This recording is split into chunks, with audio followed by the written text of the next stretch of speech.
오늘 우리에게 주시는 하나님의 말씀은 고린도전서 8장 1절에서부터 13절까지의 말씀입니다. 고린도전서 8장 1절에서부터 13절까지의 말씀, 신약 성경 272페이지입니다. 이제 하나님의 말씀을 저와 여러분이 한 절씩 교독하겠습니다. 우상의 제물에 대하여는 우리가 다 지식이 있는 줄 아나 지식은 교만하게 하며 사랑은 덕을 세우나니, 만일 누구든지 무엇을 아는 줄로 생각하면 아직도 마땅히 알 것을 알지 못하는 것이요, 또 누구든지 하나님을 사랑하면 그 사람은 하나님도 알아주시느니라. 그러므로 우상의 제물을 먹는 일에 대하여는 우리가 우상은 세상에 아무것도 아니며 또한 하나님은 한 분밖에 없는 줄 아노라. 비록 하늘에나 땅에나 신이라 불리는 자가 있어 많은 신과 많은 주가 있으나, 그러나 우리에게는 한 하나님 곧 아버지가 계시니 만물이 그에게서 났고 우리도 그를 위하여 있고 또한 한 주 예수 그리스도께서 계시니 만물이 그로 말미암고 우리도 그로 말미암아 있느니라. 그러나 이 지식은 모든 사람에게 있는 것이 아니므로 어떤 이들은 지금까지 우상에 대한 습관이 있어 우상의 제물로 알고 먹는 고로 그들의 양심이 약하여지고 더러워지느니라. 음식은 우리를 하나님 앞에 내세우지 못하나니 우리가 먹지 않는다고 해서 더 못 사는 것도 아니고 먹는다고 해서 더 잘 사는 것도 아니니라. 그런즉 너희의 자유가 믿음이 약한 자들에게 걸려 넘어지게 하는 것이 되지 않도록 조심하라. 지식이 있는 내가 우상의 집에 앉아 먹는 것을 누구든지 보면 그 믿음이 약한 자들의 양심이 담력을 얻어 우상의 재물을 먹게 되지 않겠느냐. 그러면 내 지식으로 그 믿음이 약한 자가 멸망하나니 그는 그리스도께서 위하여 죽으신 형제라. 이같이 너희가 형제에게 죄를 지어 그 약한 양심을 상하게 하는 것이 곧 그리스도에게 죄를 짓는 것이니라. 함께 읽습니다. 그러므로 만일 음식이 내 형제를 실족하게 한다면 나는 영원히 고기를 먹지 아니하여 내 형제를 실족하지 않게 하리라. 아멘. 한 주간 세상의 소금으로 빛으로 사명을 감당하다가 다시금 말씀의 자리로 나오신 염산교회 공동체 모두를 환영하고 축복합니다. 오늘은 실족하지 않게 하리라라는 제목으로 하나님 말씀을 나누고자 합니다. 우리 옆에 있는 사람들과 함께 먼저 이렇게 인사하겠습니다. 하나님이 당신을 사랑하십니다. 네, 앞뒤로도 멀리 계신 분들과도 이렇게 인사합시다. 은혜로 삽니다. 오늘 말씀을 나누는 가운데 우리에게 선한 일을 행하시는 주님의 은혜가 가득하기를 소망합니다. 요즘 유튜브나 영상들을 보면 순위를 정하는 영상들이 종종 보입니다. 드라마 명장면 순위, 가전제품이나 가격대별 차량 순위 등등 다양한 물품들의 순위를 정해주는 영상들을 볼 수 있습니다. 그런데 어떤 영상에서 재미있는 표현 하나를 발견하게 되었습니다. 이 모든 순위는 지극히 개인적인, 지극히 주관적으로 정한 것이며 다른 의견이 있을 경우 당신의 말이 맞습니다. 네. 다른 의견이 있으면 네 말이 무조건 맞다, 이렇게 적혀 있었습니다. 이런 멘트가 달려 있었음에도 불구하고 실제 댓글을 보면 뭐가 빠졌느니, 순위가 이상하다느니 이런 말들이 참 많더라고요. 뭘 이런 것 가지고 싸우나 싶지만 그들은 정말 진심을 다해서 싸우고 있었습니다. 오래된 농담인데요, 어떤 군인이 휴가를 나와서 용산역에 도착해 보니 전국 각지에서 모여있는 군인들이 해병대, 공군, 해군, 육군 다들 이렇게 몰려 있었습니다. 저와 비슷한 시기에 군 생활을 하셨던, 또는 그 전에 군 생활을 하셨던 우리 남자 성도님들은 아마 기억하실 겁니다. 휴가 때는 뭘 입고 나가죠? A급 군복을 입고 칼주름을 잡고 휴가를 나갑니다. 그런데 서로 모이면 서로가 서로의 군복을 보면서 서로 의식합니다. 저 부대는 전투복 상의를 3줄을 잡았네. 저 부대는 바지 주름을 한 줄로 내려오다 둘로 이렇게 갈라지네. 저기는 어떻고, 해군은 어떻고, 공군은 어떻고. 그런데요, 민간인들이 보기엔 어떻습니까? 다 군인이네. 전투복이 2줄이든 3줄이든 4줄이든 아무 상관이 없습니다. 어떤 신혼부부가 서울에 신혼집을 구해서 살게 되었는데 남편은 경상도 사람이었고 아내는 전라도 사람이었다고 합니다. 비록 고향은 달랐지만 서로가 서로를 천생연분이라고 여기면서 아주 재미지게 살고 있었죠. 그런데 어느 날 저녁 배가 좀 출출할 즈음에 간식으로 아내가 감자를 삶아 왔는데 남편이 아무 생각 없이 옆에 있던 소금에다 감자를 이렇게 찍어 먹은 겁니다. 그런데 알고 보니 이게 소금이 아니라 설탕이었습니다. 갑자기 남편이 화를 버럭 내면서 아니 무슨 감자를 설탕에 찍어 먹느냐고, 우리 경상도에서는 소금에 찍어 먹는다, 이렇게 소금 가져와라 얘기를 한 겁니다. 그렇게 그냥 소금을 갖다 줬으면 됐는데 아내가 아니 세상에 근본 없는 음식이라면서 무슨 감자를 소금에 찍어 먹느냐, 우리 전라도에서는 설탕을 찍어 먹는다 하면서 점점 둘이 언성이 높아진 겁니다. 그렇게 서로 감정이 격해지자 남편은 부모님이 이 결혼 막았을 때 내가 그만뒀어야 되는데 서로 하지 말아야 할 말을 뱉었고 결국 이 감자 때문에 이혼할 지경에까지 이르렀습니다. 결국 이혼 법정에 서서 판사 앞에 둘 다 서게 되었지요. 판사가 먼저 남편에게 마지막으로 변론하라고 이야기를 합니다. 그러자 남편이 판사님, 글쎄 제가 살다 별일을 다 겪습니다. 우째 감자를 설탕에 찍어 먹으라 카대. 경상도 사투리를 제가 해본 겁니다. 그러자 부인이 변론하기를 세상에 감자를 소금에 찍어 먹는 그런 근본 없는 동네가 어디 있냐, 그런 나는 태어나서 그런 말을 처음 들어봤다, 이렇게 얘기하는 겁니다. 두 사람의 말을 모두 들은 판사가 하도 어이가 없고 한심하다는 듯이 하는 말이 두 사람 다 정말 어이가 없습니다. 어떻게 감자를 설탕이나 소금에 찍어 먹습니까? 우리 강원도에서는 고추장에 찍어 먹습니다 라고 했답니다. 많은 사람들이요, 자기의 지식과 자기의 경험을 진리라고 믿으며 살아가는 경우가 참 많이 있습니다. 하지만 사실 그것은 별로 대수롭지 않은 것일 수도 있지요. 실제 우리 생활에 이러한 것들이 얼마나 많이 있습니까? 뭐 짜장이냐, 짬뽕이냐, 부먹이냐, 탕수육을 부어 먹느냐, 찍어 먹느냐, 이게 또 부먹과 찍먹은 서로 양보를 못 하더라고요. 그런데 일상생활뿐만 아니라 신앙생활에서도 이와 같은 것들이 존재합니다. 성경이 직접적으로 금하거나 행하지 말라고 하거나 행하라고 하지 않은 것들, 성도 각 개인의 판단과 성도 각 개인의 자유에 맡겨야 할 문제들 말입니다. 이것을 헬라어로 아디아포라라고 부릅니다.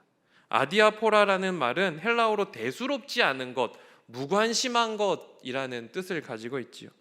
예를 들어서 교회에 올 때 짧은 치마를 입어도 될까요, 안 될까요? 교회에서 예배 드리는데 슬리퍼를 신고 예배를 드려도 될까요, 안 될까요? 주일에 장을 봐도 될까요, 안 될까요? 조금 있으면 명절이 다가오는데요, 아직까지 제사 드리는 집들이 있으시지요? 제사상에 올라갔던 음식들 먹어도 될까요, 안 될까요? 누구나 한 번쯤은 고민해 봤을 법한 주제이기는 하지만 그 누구도 명쾌하게 답을 내려주지 못했던 혹은 내려주지 않았던 문제들, 말 그대로 어쩌면 대수롭지 않은 문제일지도 모를 아디아포라라는 문제입니다. 고린도 교회는 바울이 주후 49년에서 52년 사이 바울의 2차 전도 여행 때 바울이 개척한 교회입니다. 그리고 고린도 전서는 대략적으로 주후 55년경에 쓰여졌지요. 그러므로 이 고린도 교회는 개척한 지 대략 10년 정도 채 되지 않은 아주 초신자들로 모여있던 교회였습니다. 고린도 교회는 분쟁과 갈등 같은 문제들도 있었지만 성도들의 결혼 문제 또는 오늘 함께 읽은 말씀처럼 우상에게 바쳐졌던 이 음식들을 먹어도 되는가라는 일상생활에서의 논쟁들도 있었습니다.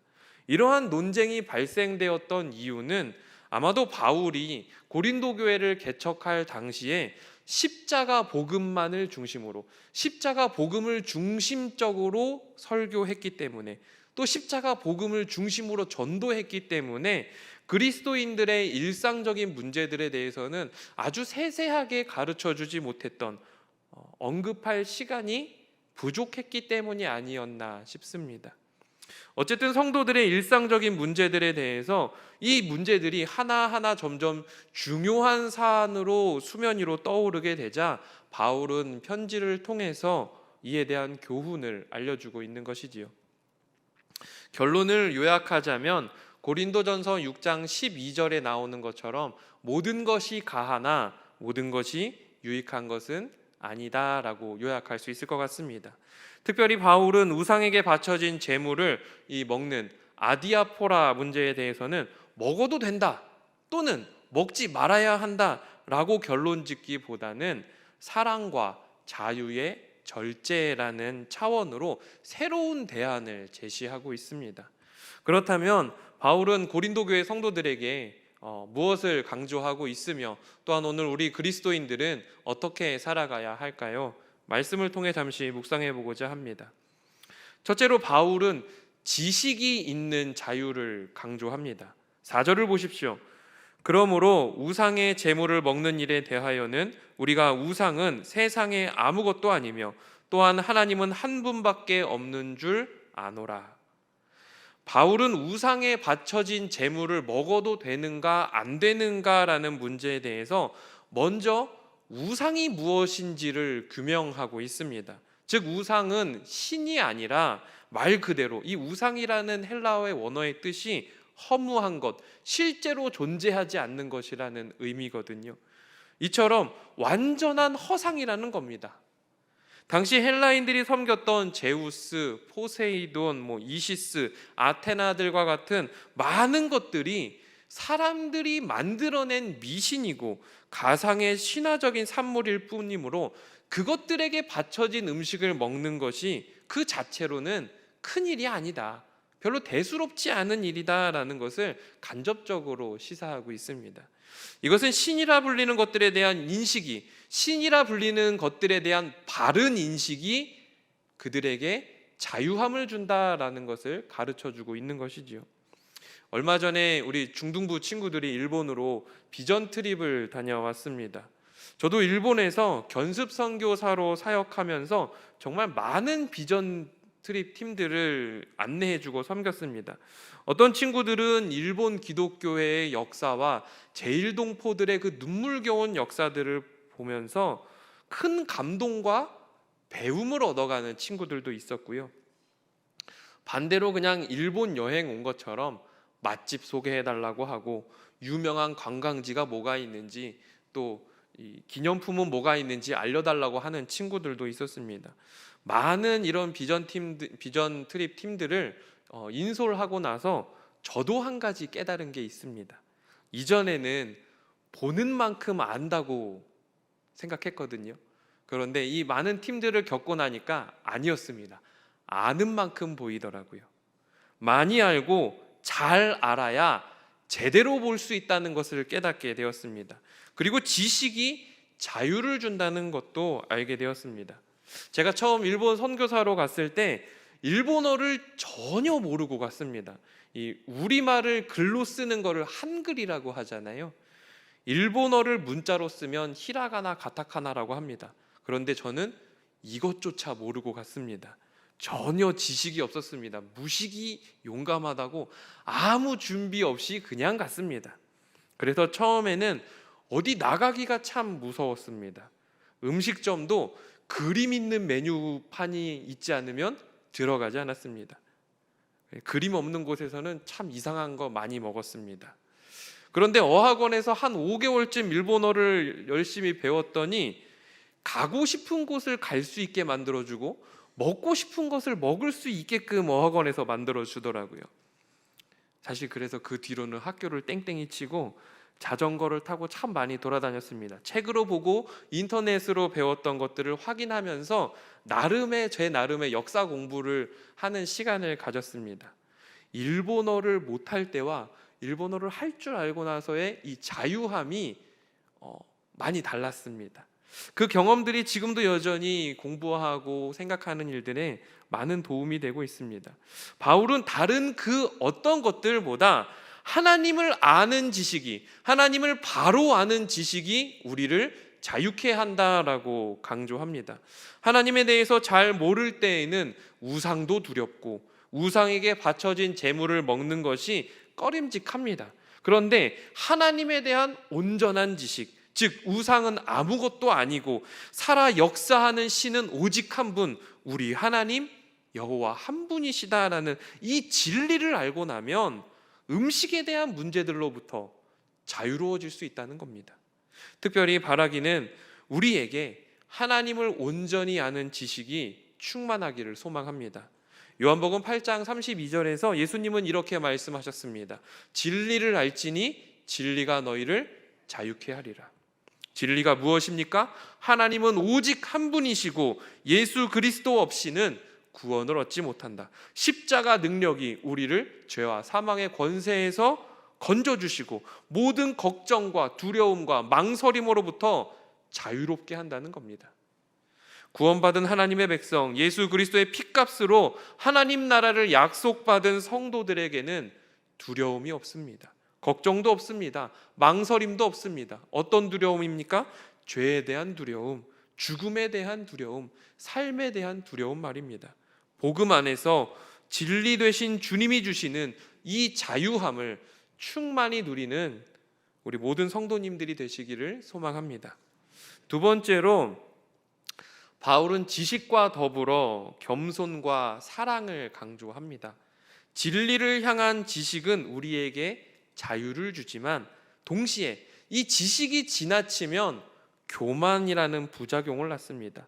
또한 때로는 우리가 가지고 있는 지식들이, 내가 가지고 있는 지식들이 남을 판단하거나 남을 비판하는 도구로 쓰이기도 하지요. 1절을 보십시오. 우상의 제물에 대하여는 우리가 다 지식이 있는 줄을 아나 지식은 교만하게 하며 사랑은 덕을 세우나니. 우상에게 바쳐졌던 이 제물을 먹는 문제에 대해서 먹어도 된다는 쪽과 먹으면 안 된다는 쪽, 이 양쪽이 나름의 합리적인 이유를 가지고 있었습니다. 논리를 가지고 있었습니다. 그런데 그 이유와 논리가 이 지식에 겸손과 사랑이 없었기 때문에 서로를 비난하는 도구로 사용되었고 그렇게 공동체는 분열하게 되었지요. 때문에 바울은 우상제물 취식 문제와 관련해서 양자간에 대립하고 있는 이 고린도 교인들에게 먹어도 된다 안 된다가 아니라 형제들 상호 간의 사랑을 강조하고 있습니다. 우리가 잘 아는 사랑장 고린도전서 13장 2절에서 바울은 이렇게 말합니다. 내가 예언하는 능력이 있어 모든 비밀과 모든 지식을 알고 또 산을 옮길 만한 모든 믿음이 있을지라도 사랑이 없으면 아무것도 아니다. 고린도 교회가 직면한 문제들, 분쟁과 갈등, 일상생활에서의 이 신앙적인 문제들, 이 문제들을 해결할 수 있는 방법은 더 크고 더 깊은 지식이 아니었습니다. 오히려 지식은 교만으로 빠지기 쉽습니다. 그들이 문제를 해결하는 출발점으로 삼아야 했던 것은 지식이 아니라 사랑이었습니다. 왜냐하면 사랑은 덕을 세우기 때문이지요. 본문에서 덕을 세우나니라고 번역된 오이코도메이라는 이 헬라어는 짓다 또는 건축하다라는 의미를 가지고 있습니다. 즉 바울은 사랑이 교회를 세우고 사랑이 공동체를 세우는, 사랑이 공동체를 살리는 원리라는 것을 말씀을 통해 강조하고 있습니다. 또한 사랑이라고 번역된 이 아가페라는 단어는 예수님의 조건 없는 사랑, 이것을 의미하는데요. 다시 말하면 그리스도의 대속적 사랑, 예수님의 조건 없는 사랑이 바로 교회를 세우는, 교회를 살리는 근본이 된다는 겁니다. 사랑하는 염성교회 공동체 여러분, 교회를 세우는 것은 많은 예산이 아닙니다. 프로그램도 아닙니다. 심지어 어떤 뛰어난 목사님의 역량도 아닙니다. 교회를 교회답게, 교회를 하나님의 백성 공동체로 온전히 세우는 것은 십자가에서 마지막 그 피 한 방울까지 쏟으신 예수님의 사랑입니다. 독생자 예수 그리스도를 십자가에 내어주신 아버지 하나님의 끊을 수 없는 사랑입니다. 지금도 여전히 우리를 위해 말할 수 없는 탄식으로 우리를 위해 중보하시는 성령 하나님의 끈질긴 사랑입니다. 우리 안에 그 하나님의 사랑이 충만하기를 소망합니다. 하나님을 온전하게 아는 지식만큼 중요한 것, 교회를 친교 모임이나 서클 모임이 아닌 하나님의 부름을 받은, 하나님의 부르심을 입은 거룩한 백성 공동체로 만드는 힘은 사랑입니다. 그런데 아이러니하게도 이 사랑이 충만해야 할 우리 교회 안에 사랑 없음으로 떠나는 사람들이 참 많이 있다는 사실을 여러분 알고 계십니까? 새가족에 대한 무관심과 젊은이들에 대한 편견, 나와 다른 의견을 가진 사람에 대한 배려와 존중 없음, 이것들로 인하여서 교회는 점점 사랑이 사라지게 되었고 그들만을 위한 모임이 되어버린 지 오래되었습니다. 성도님들, 우리의 지식과 경험, 전통이 누군가를 비난하거나 누군가를 판단하는 도구가 되어서는 안 됩니다. 우리의 지식에 사랑과 배려 그리고 존중이 함께하기를 소망합니다. 하나님 나라는 정의와 공의뿐 아니라 사랑으로 세워지는 은혜의 공동체임을 기억하는 저와 여러분들이 되시기를 소망합니다. 마지막으로 바울은 신앙의 양심을 강조합니다. 7절을 보십시오. 그러나 이 지식은 모든 사람에게 있는 것은 아니므로 어떤 이들은 지금까지 우상에 대한 습관이 있어 우상의 제물로 알고 먹는 고로 그들의 양심이 약하여지고 더러워지느니라.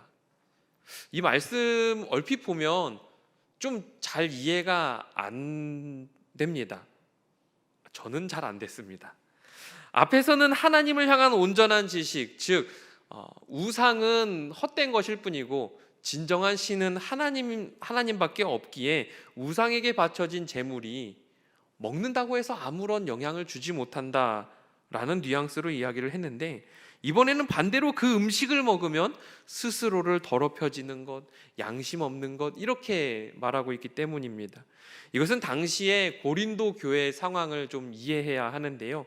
7절에 어떤 이들이라고 표현된 사람들은 주로 이방 지역에서 태어나서 그곳에서 이방에서 예수님을 믿게 된 사람들, 이방에서 그리스도교로 개종한 사람들을 뜻합니다.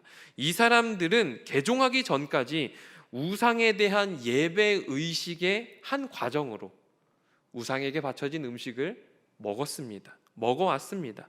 그리고 개종 이후에도 과거의 관념이 남아 있어서 우상의 제물을 먹는 것과 우상을 섬기는 것을 구분지어 생각하지 못한, 이것을 따로 떨어뜨려 놓지 못한 사람들이 바로 믿음이 연약한 사람들이었습니다.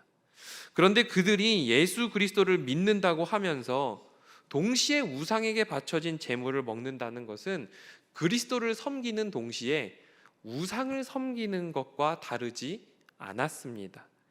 때문에 바울은 믿음이 약한 이 어떤 이들이 우상의 제물로 알고, 이전부터 그렇게 해왔기 때문에 우상의 제물로 알고, 즉 우상 숭배와 이 음식 먹는 것을 구분짓지 못하면서 꺼림직한 마음으로 먹는 것을 양심이 약하여지고 스스로를 더럽히는 것이다 라고 표현한 것이지요.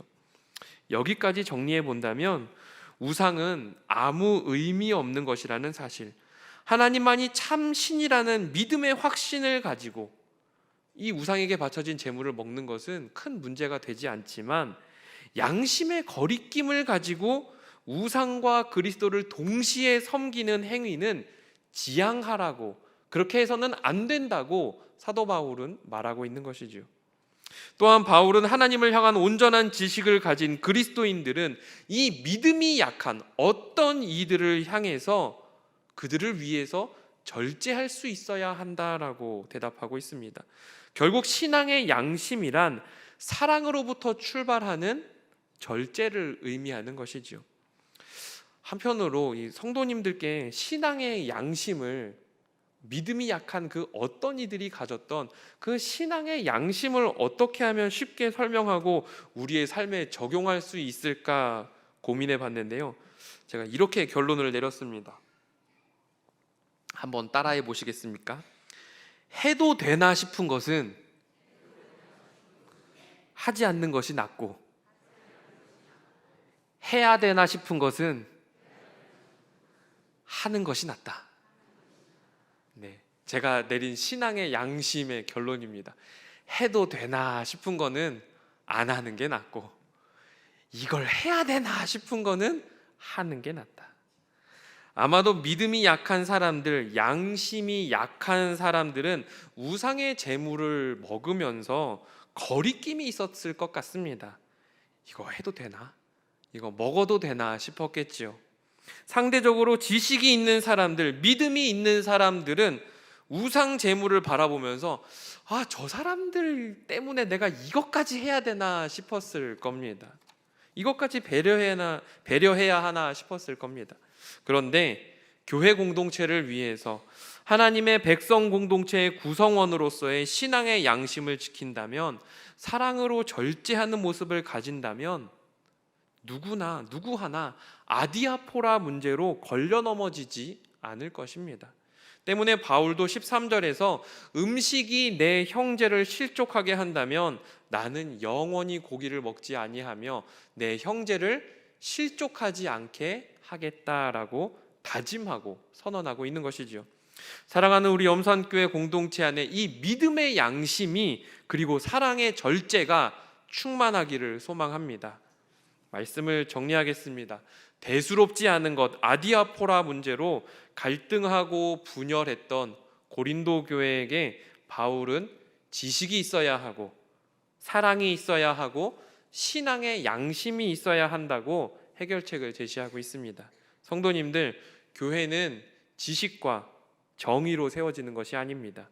물론 바른 지식, 바른 정의도 필요합니다. 하지만 이 지식에는 반드시 겸손함이 동반되어야 하고, 무엇보다도 사랑에서 출발하는 지식이 온전한 지식이 되는 줄 믿습니다. 또한 내 옆에 형제와 이웃을 실족하지 않게 하지 않는 그 방법은 사랑입니다. 사랑만이 우리 공동체를 든든히 서게 합니다. 이제 곧 새 담임 목사님을 모시고 신앙생활 하다 보면 이제 교회의 많은 부분들이 새로워지는 것들을 보게 될 것 같습니다. 그동안 익숙했던 것, 그동안 우리가 힘써 지켜왔던 것들이 어쩌면 바뀔지도 모릅니다.